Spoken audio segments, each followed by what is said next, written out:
So, Ryan, what I'd like to do next is talk a little bit about firearms. I saw on the paperwork that you said that you do have firearms at home. What type of guns do you have? Oh, got a lot. I have several that I carry.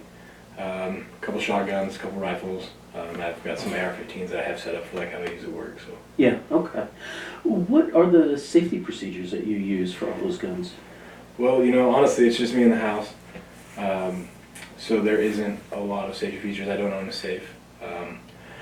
I've got a couple that are always loaded and always ready, usually near the bed or on the nightstand. The stuff that I carry often, those are always loaded so that I can just grab whichever one I'm going to carry that day and head out the door.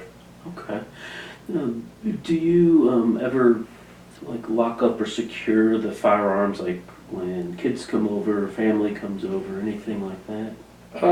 Yeah, usually what I do is I would just kind of move everything that's out into like a closet or put it on a high shelf or something like that. I do have some like Pelican cases, like hard cases, that I put under the bed, and those do have like holes to be able to lock, but I never put locks on them. Sometimes I'll just throw them under the bed in a case. Yeah. So it sounds like under certain circumstances, then you do kind of step up the safety, step up the security a little bit. Is there a particular reason why in some situations you do that? Oh, well, like I said, when it's just me, I'm not worried about it. But when there's other people there that may or may not be familiar with how to handle a firearm safely, I would hate for there to be, some sort of accident or something. And then also, firearms are valuable, so if I'm going to have a lot of people around, I don't want that kind of stuff to be out in the open where people have access to. Okay. Are there other circumstances or other times where you think firearm safety should be increased, or you think it'd be even more important to have greater safety? Like what? Well, I mean, what are your thoughts, for instance, about, say, someone who is drunk? Should someone drunk have easy access to firearms? No, that's a good point. I mean, obviously, if you're impaired or not in the right state of mind, you probably should have access to firearms. Okay, so if you have some sort of impairment of some kind, like not able to make decisions clearly, not in the right state of mind, that would be dangerous. Sure. I always try, if I'm going to go out drinking or whatever, I always make sure I leave my firearm home and I don't have it with me. Oh, okay. So you don't even carry when you're going out drinking. Sure. That's sort of that's interesting. So you plan ahead, kind of like having a designated driver. You also... Right. Okay, that's interesting. What about situations like someone who's suicidal or having suicidal thoughts? What are your thoughts about them having easy access to firearms?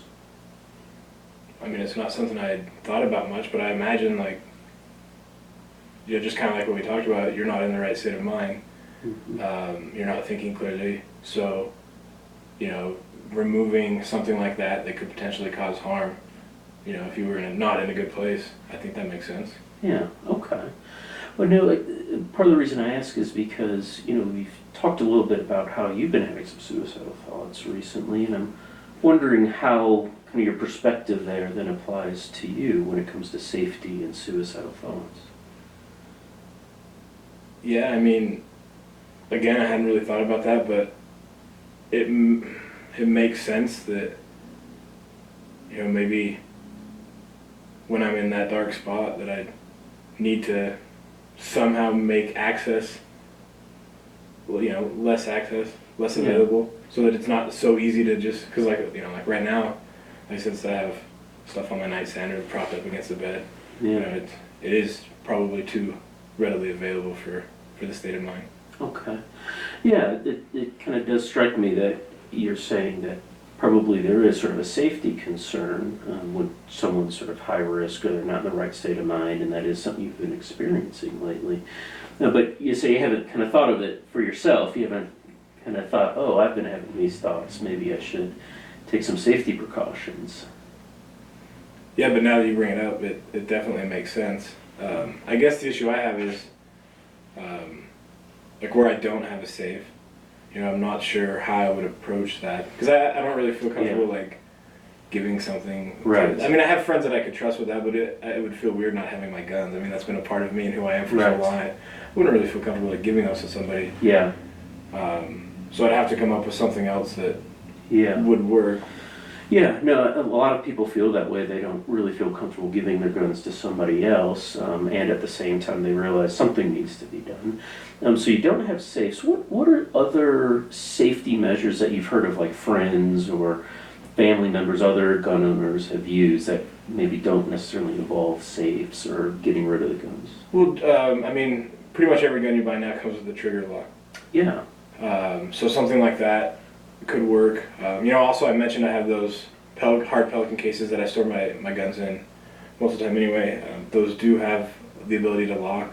Mm-hmm. Maybe that's something where I could lock them with that Yeah. and then maybe give that key to somebody else. Yeah. So that I was still in possession of the firearms but didn't have access to them. With something like that, I mean, those seem like pretty good ideas. I mean, what are your thoughts about them? I mean, it would still be difficult to not be able to grab my carry gun when I go out the door. That's a part of my checklist when I leave my house. Right. So, but I understand that at the end of the day, this is to save my life, and that would be the whole reason of carrying it, Yeah. leaving the house anyway. So, Right, yeah. I think that's probably something I could live with. Okay. Do you have enough gun locks for all of your guns and the Pelican case? Like, do we need to get you some extra gun locks or anything like that? I think I probably have enough, but I've never had everything locked up at once, so I'd have Okay. to check. Well, maybe what we do, I've got actually a whole bunch of them in my closet. Maybe I could just give you extra, take them home. If you don't need them, you could just bring them back. And Yeah, if you'd be willing to do that. that'd be yeah, awesome. yeah, absolutely. And with the Pelican cases, so locking up, you said give the key to someone else. Do you know who that person would be that you would want to give the key to? Yeah, I've got some really close friends that live near me, so that if I did need access to them, I could Okay. I could still get them, but that I wouldn't have readily available access without having to go to somebody else first. Yeah. Okay. And do they kind of have a sense of what's been going on lately? Like if you're like, hey, here's the key to my Pelican safe so I don't have access to my guns, would they kind of know what's up? Yeah, I think so. Yeah, Okay. we've talked a little bit, so. Okay. I mean, I think that sounds like a pretty good plan. Would you say that's a pretty good plan for us to follow? I think it is. I think it meets the intent, and it's a good compromise. It's something that I could live with.